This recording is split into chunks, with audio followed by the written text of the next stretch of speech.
guys, it's Nicole and welcome back to my channel. In today's video, I want to share my experience in growing seedling orchids.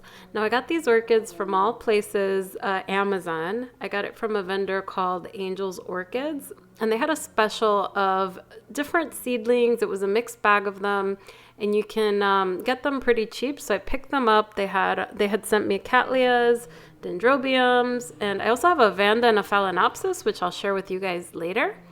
But I wanted to share some of the factors that I've noticed in getting these guys to blooming size. So one of them has bloomed, one is on its way to blooming, and another one is not doing so well. So I'm going to share what I've learned along the way and some things to look out for.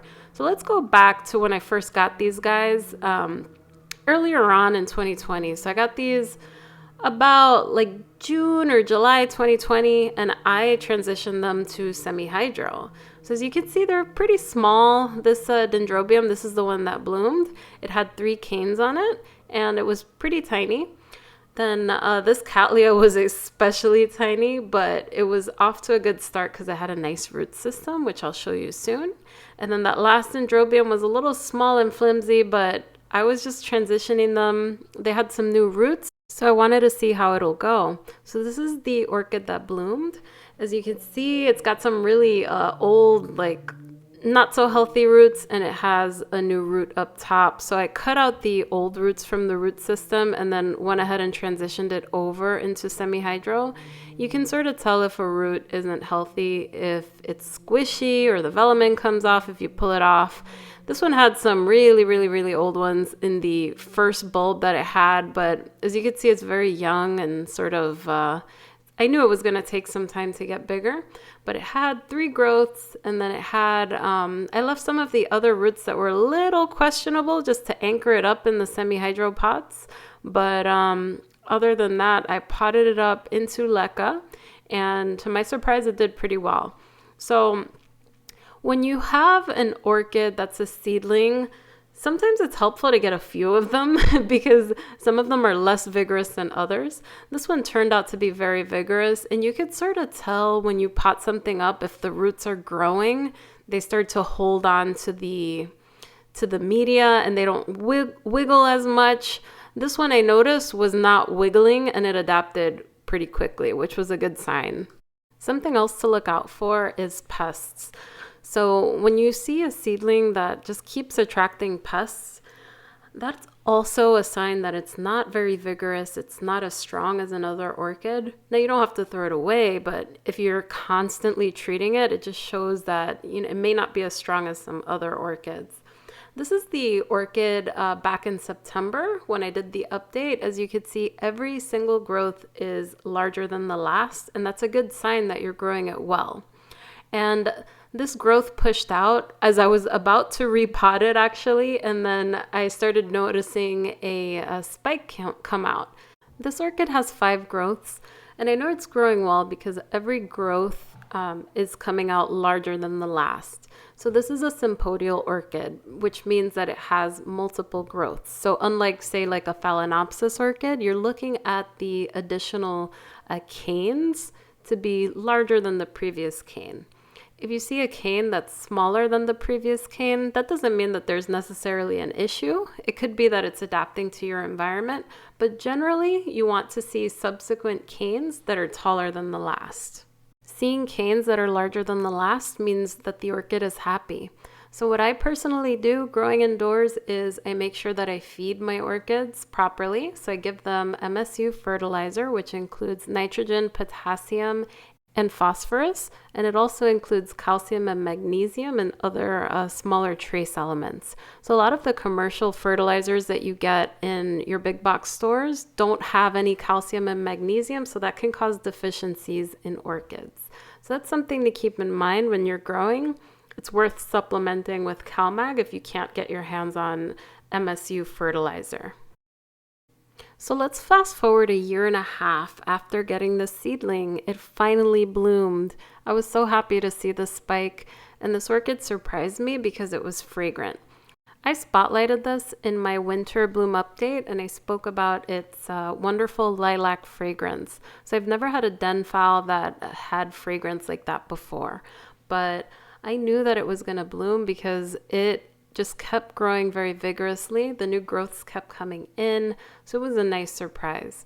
So this orchid took about 1.5 years to bloom, and it very much depends on the type of orchid that you get in order to get it to bloom, whether it's a hybrid or a species. Hybrids tend to be a little bit easier to grow in indoor conditions. They're more forgiving.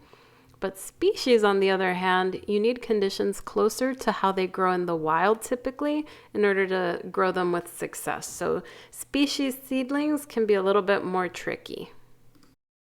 So I'm going to show you another denfal type orchid, but this one didn't do as well for me.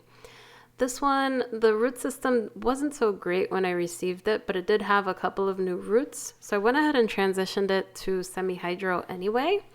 And I potted it up, and unlike the last Dendrobium orchid, when I potted this up, it didn't really adapt that well.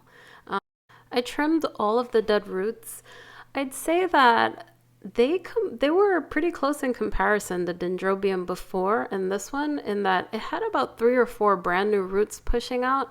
The old root system, this one had a lot of dead roots, but the last one had a lot of dead roots too. I just kept the other roots because they were like half dead, if that makes sense. They weren't completely squishy, but they still had some firmness to them. So I wanted those to anchor the orchid in the pot. So this one, I kept a couple of those questionable roots, but there weren't as many. And I knew that this one would need a little bit more TLC. So I didn't move it too much, and I wanted to stake it so that it could just support itself as it was growing.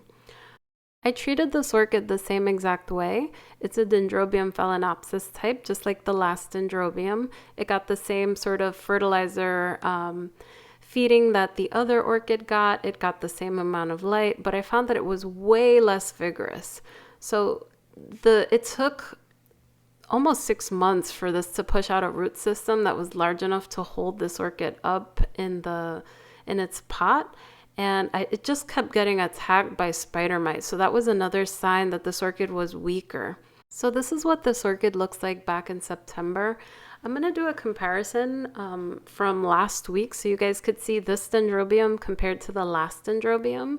But I just wanted to point out that even if you take very good care of an orchid and you treat it well, it really depends on the plant vigor in order to get success with blooming the orchid. The last seedling I want to show you guys is the Cattleya. So this one is the George King Serendipity crossed with the Wine King Kosaki.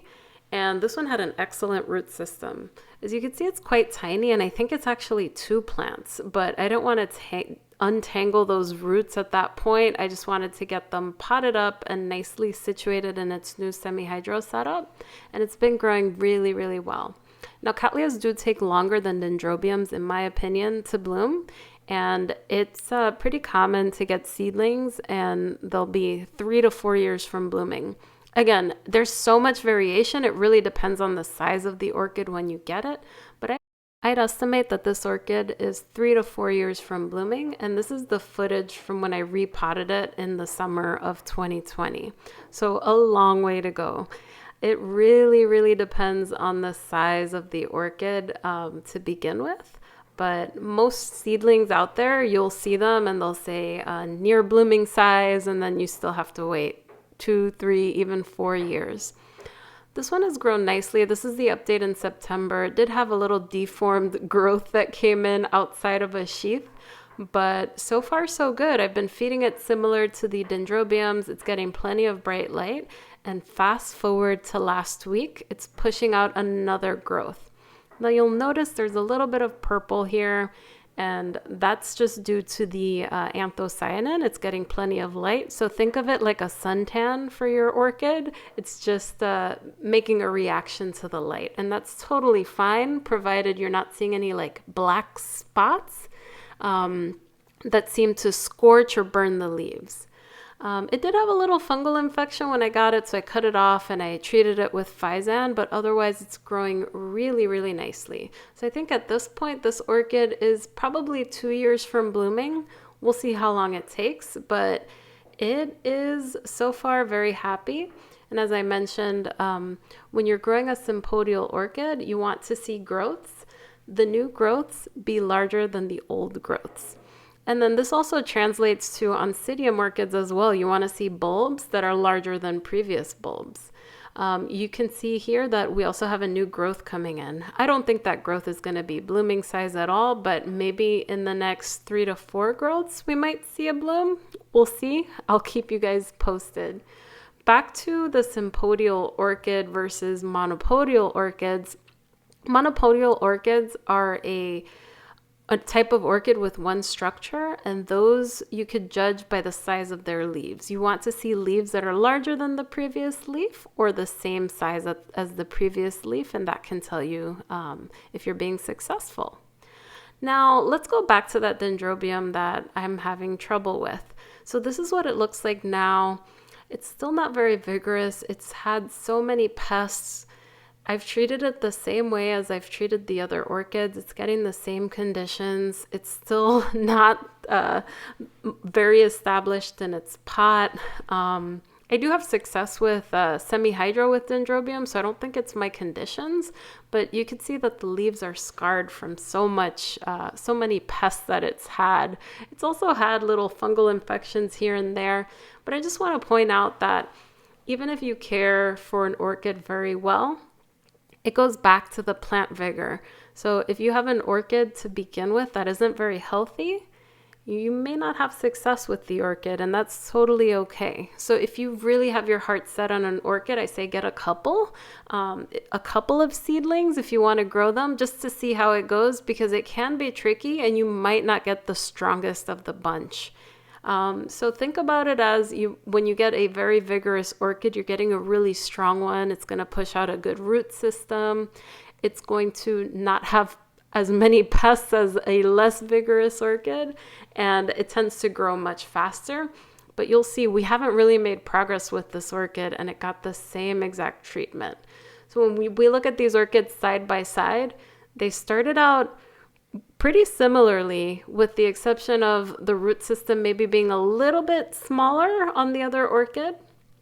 But the plant vigor is what got the other orchid to bloom, whereas this one is a little bit weaker, a lot weaker actually, and it's just not doing so great. So what I'd say when you're growing these kinds of orchids, you'll get to know very quickly which ones are vigorous and which ones are not so vigorous. And you'll be able to make a determination if you want to put effort into that plant or not.